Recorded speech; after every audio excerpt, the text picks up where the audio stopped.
dan tak ada seorang pun yang mengetahui keberadaan kotak itu. Sampai akhirnya, kotak itu terbuka sendiri setelah 200 tahun berlalu. Di mana seharusnya manusia-manusia yang hidup di kota bawah tanah itu mengetahui kalau kota sudah saatnya ditinggalkan. Kota di bawah tanah itu bernama Ember, sebuah kota yang tak pernah bertemu dengan matahari. Sepanjang hari mereka hanya diterangkan oleh cahaya lampu, yang satu-satunya hal paling berguna untuk kehidupan mereka. Wali kota yang saat ini menjabat tak tahu di mana kotak itu berada. Bahkan dia menyembunyikan kalau kota akan segera hancur. Ia tak ingin warganya menjadi panik karena tak ada jalan keluar dari Ember. Di kota Ember, setiap anak ketika mereka lulus sekolah dasar, mereka akan dibagikan sebuah pekerjaan yang mereka ambil dari kantung yang wali kota itu bagikan. Apapun yang mereka dapat, itulah pekerjaan mereka yang akan mereka jalani sampai tua, bahkan mungkin sampai meninggal. Ada seorang anak perempuan bernama Lina yang sangat menginginkan pekerjaan untuk menjadi pengantar surat. Tapi sayang, ia malah mendapatkan pekerjaan yang sama sekali tak ia inginkan. Ia mendapatkan pekerjaan sebagai pekerja di generator, satu-satunya daya yang menghidupkan lampu di kota Ember selama 200 tahun. Lina akhirnya mencoba menukarkan pekerjaannya dengan seorang laki-laki bernama Dun yang mendapatkan pekerjaan sebagai pengirim pesan. Sontak saja Dun sangat menyetujuinya karena ia pun sangat ingin bekerja di generator. Karena ayahnya dahulu bekerja di sana, ia ingin menyelamatkan Ember dari kegelapan. Akhirnya, Lina dan Dun mendapatkan pekerjaan yang ia impikan selama ini. Lina tinggal bersama neneknya yang berumur sudah tua, dan juga seorang adiknya bernama Pupi yang masih begitu kecil. Ibu dan ayahnya sudah lama meninggal. Jadi, Lina harus menjaga neneknya dan juga adiknya seorang diri. Setiap malam, untuk membuat adiknya tertidur, Lina selalu memutar sebuah perekam suara telepon di mana itu adalah pembicaraan ayah dan ibunya sebelum mereka meninggal. Suara kedua orang tuanya memang langsung akan membuat Poppy tertidur. Sedangkan Dun, ia tinggal bersama ayahnya yang seorang ahli mesin dan juga barang-barang elektronik. Besoknya hari yang ditunggu-tunggu tiba, di mana sekarang Lina akan mulai bekerja menjadi pengantar pesan. Ia pun diberi seragam oleh bosnya. Kemudian ia memulai pekerjaannya mengantarkan pesan dengan sangat bahagia. Begitupun Dun yang memulai bekerja di sebuah generator. Meskipun keadaan di sana sangat kumuh dan gelap, tapi Dun begitu cinta dengan pekerjaannya. Bekerja atas apa yang kita cinta, atas apa yang kita mau, memanglah salah satu anugerah terindah yang didapat oleh manusia.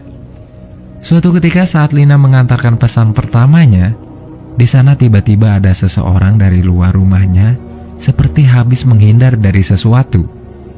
Ia bicara kalau ia melihat sebuah binatang yang begitu besar di kegelapan sana, di tempat di mana tak ada yang boleh seorang pun warga Ember untuk melewatinya.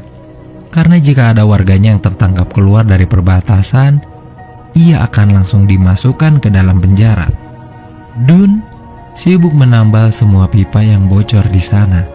Akhir-akhir ini banyak pipa yang bocor, tapi pipa-pipa itu tak ada penggantinya.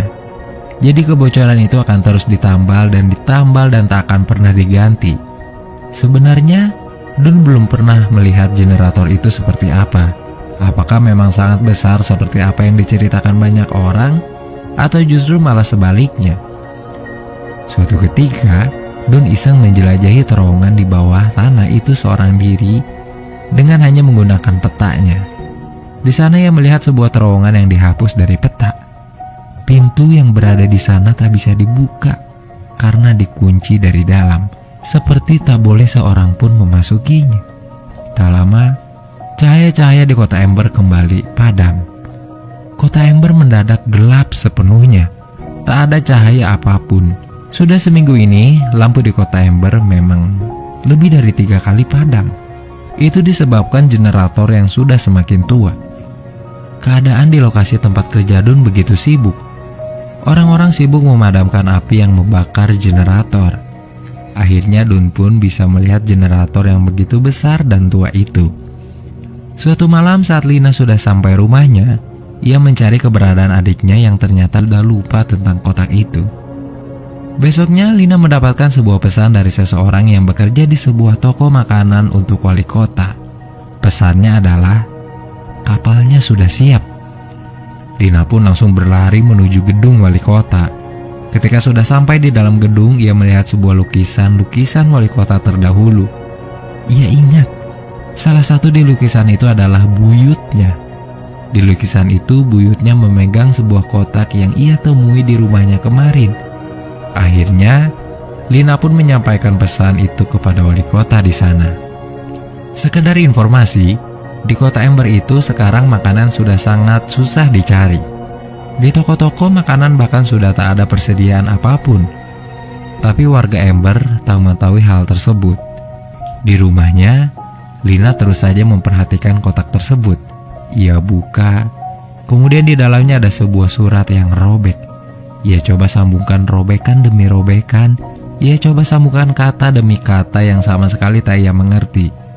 Lalu Lina mencoba meraba-raba bagian demi bagian dari kotak itu. Hingga akhirnya ia seperti menekan sesuatu yang kemudian langsung keluar sebuah kaca bening berbentuk kotak. Yang sama sekali Lina tak tahu itu apa. Neneknya sudah benar-benar tak sehat. Dokter hanya bisa menyuruh neneknya untuk beristirahat dan tidur secukupnya. Karena sudah tak ada lagi obat yang ia punya. Sudah tak ada lagi obat di kota Ember. Tak lama setelah dokter itu pergi, lampu pun kembali padam. Lalu kemudian Lina memeluk adiknya dalam kegelapan. Besok paginya, neneknya sama sekali sudah tak sadarkan diri. Yang ternyata sekarang neneknya sudah meninggal dunia. Hanya Popilah satu-satunya keluarga yang Lina punya sekarang. Tak ada siapapun lagi. Ia pun memutuskan untuk pindah rumah ke tempat yang lebih kecil bersama adiknya. Lina terus memperhatikan kotak itu. Ia coba sambungkan surat yang terobek menjadi beberapa bagian itu. Sekarang ia ditemani oleh Dun. Mungkin saja Dun bisa membantunya memecahkan masalah tersebut. Lalu Dun mengajaknya ke suatu tempat, di mana ia mengajak Lina menuju sebuah terowongan yang dihapus dari peta, dan mereka berdua menuju sebuah pintu yang dikunci dari dalam itu. Ketika sedang membukanya, tak lama kemudian ia melihat sebuah binatang yang begitu besar berjalan melaluinya. Itu seperti tikus raksasa. Mereka berdua langsung berlari dari kejaran tikus raksasa itu. Lina masuk ke atas, di mana itu adalah sebuah gudang makanan yang sudah tak ada apapun di dalamnya. Untung saja tikus itu terperangkap, yang akhirnya Lina dan Dun berhasil kabur. Lalu Lina melihat helm yang digunakan oleh Dun, di mana di helm itu terdapat tulisan bernama My Flat. Dun menjelaskan kalau pengguna helm itu yang bernama My Flat, menurut informasi, tenggelam di dasar pipa dan tak bisa diselamatkan. Ternyata My Flat adalah nama dari ayahnya Lina. Lina langsung menanyakan hal tersebut ke seseorang yang sebelumnya dekat dengan ayah dan ibunya. Mungkin saja ada hal yang bisa membantunya dalam memecahkan kotak tersebut. Kemudian, orang itu menunjukkan suatu tempat yang tersembunyi. Ia menjelaskan kalau waktu itu ayahnya mencari jalan keluar dari Ember menggunakan kereta yang ada di sana. Ayahnya memang yakin ada jalan keluar dari Ember menuju suatu tempat yang bisa menjamin kehidupan. Tapi ayahnya justru malah meninggal dan tak pernah kembali. Hanya helmnya yang bisa diselamatkan. Lina langsung mencari Dun di tempat kerjanya. Kemudian mereka berdua akhirnya sekarang masuk ke pintu terowongan yang dihapus dari map itu. Ternyata di sana terdapat banyak sekali makanan, di mana makanan itu mungkin akan membuat seluruh warga Ember tak lagi kelaparan. Dalang dari itu semua ternyata adalah wali kotanya sendiri, di mana ia menyimpan semua makanannya hanya untuk dirinya sendiri. Mereka berdua begitu kecewa atas apa yang dilakukan oleh wali kotanya, oleh pemimpinnya. Lina kemudian mencoba berbicara kepada pengawal pribadi wali kota. Ia menjelaskan apa yang ia lihat tentang wali kota yang menimbun semua makanan warga Ember. Sialnya, pengawal wali kota itu pun memang salah satu bagian dari rencana wali kota. Lina langsung diinterogasi oleh wali kota yang sedang asik memakan makanannya. Wali kota di sana melihat sebuah kotak yang dibawa oleh Lina. Untung saja cahaya dari kota Ember mendadak padam yang membuat Lina langsung bisa melarikan diri. Sekarang, para polisi pun mengejar Dun ke rumahnya. Dun langsung melarikan diri, berlari ke sebuah rumah kaca di ujung kota Ember, tempat di mana Lina menantinya di sana. Di sana mereka berdua masuk ke sebuah ruangan rahasia di mana terdapat kereta yang sudah lama tak terpakai. Dun tahu itu adalah kereta bikinan ayahnya, karena ayahnya pernah bercerita tentang hal tersebut. Mereka berdua pun langsung pergi dari sana menggunakan kereta ke suatu tempat yang entah arahnya kemana. Lalu kemudian mereka pun sampai di ujung rel kereta tersebut. Sedangkan di kota, para warga sedang merayakan acara tahunan kota Ember yang dipimpin langsung oleh sang wali kota yang merasa kepemimpinannya berhasil membuat Ember menjadi lebih baik.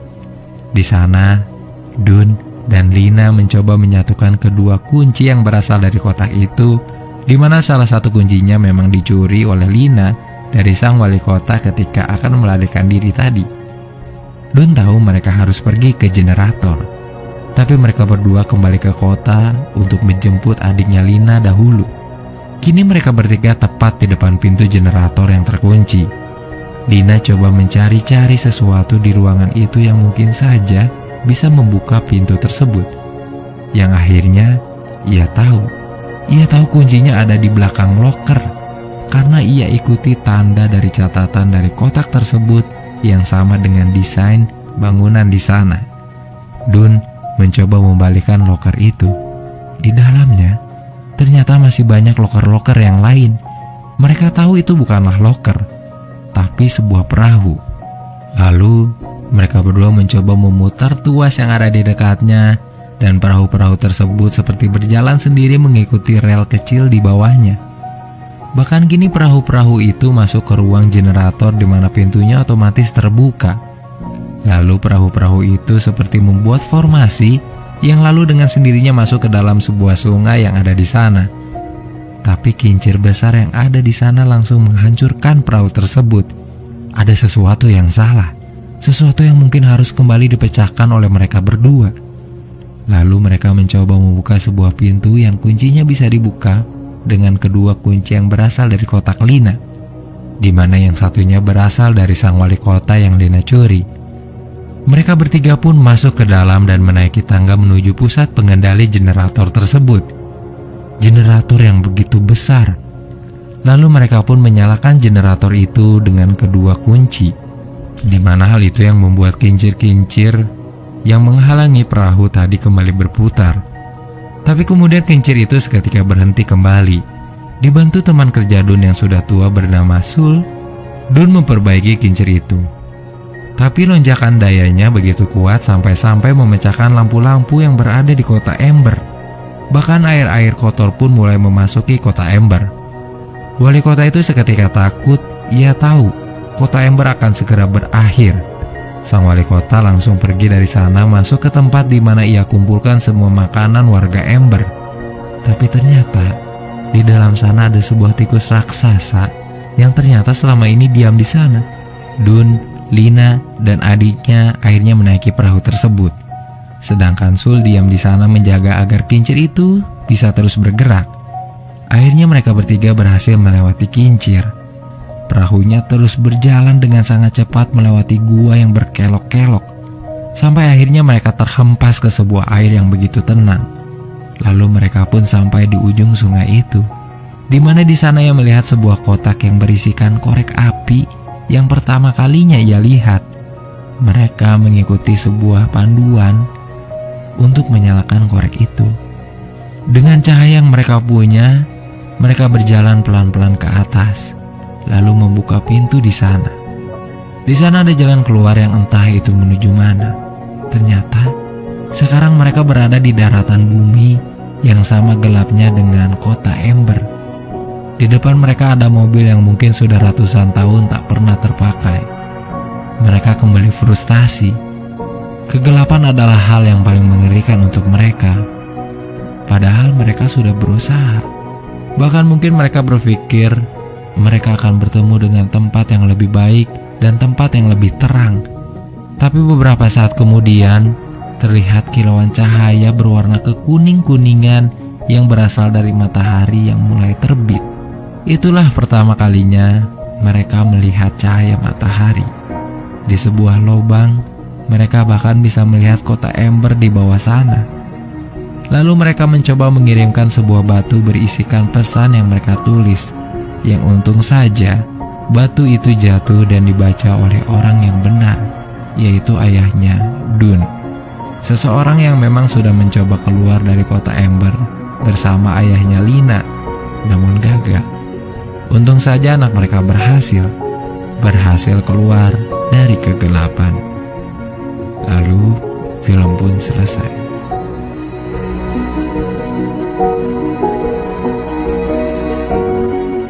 Gimana filmnya? Film yang dirilis lebih dari 12 tahun lalu ini sangatlah mendebarkan sekaligus mengharukan. Selain efek visual yang sangat memanjakan mata, juga akting para pemain yang sangat patut diacungi jempol. Apalagi konsep ceritanya memang sangat unik dan seru untuk terus diikuti. Gak tahu gimana kelanjutannya kehidupan Lina dan Dun di dataran bumi sana. Atau tidak ada yang tahu juga bagaimana keberlangsungan hidup warga Ember di bawah sana. Tapi kalau dilihat di akhir film, ayahnya Dun berhasil mendapatkan pesan yang ia dapat dari anaknya dari atas sana. Mungkin warga Ember pun berhasil selamat, kecuali sang wali kota yang habis dimakan hidup-hidup oleh tikus raksasa. Segitu saja teman-teman pembahasan film kita kali ini.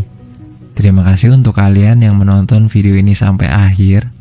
Dan juga terima kasih untuk kalian yang menanti-nanti video dari Kamar Film. Sampai ketemu di pembahasan film selanjutnya. Dan wassalamualaikum warahmatullahi wabarakatuh.